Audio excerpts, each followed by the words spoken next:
Alam mo ba kung bakit may mga taong parang effortless na naaabot ang goals nila? Habang ang iba hirap na hirap? Hindi ito swerte. May sikreto sila at matutunan mo rin to. Sa librong The 7 Habits of Highly Effective People ni Stephen Covey, may 7 ugali na pwedeng magpabago ng buhay mo.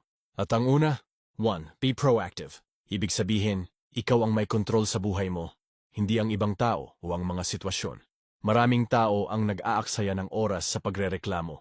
Wala akong oras, wala akong pera, hindi ko kaya. Pero ang tunay na epektibong tao, hindi naghahanap ng dahilan, gumagawa sila ng paraan. Halimbawa, gusto mong umasenso pero wala kang magandang trabaho. Ang reactive na tao, maghihintay lang ng swerte. Pero ang proactive na tao, gagawa ng hakbang, mag-aaral ng bagong skill, maghahanap ng oportunidad, gagawa ng action plan. 2. Begin with the end in mind. Ano ba talaga ang gusto mong marating sa buhay? Maraming tao, basta na lang sumusunod sa agos, walang malinaw na direksyon. Pero ang epektibong tao, may malinaw na goal. Para itong pagbiyahe, kung hindi mo alam ang destinasyon mo, maliligaw ka.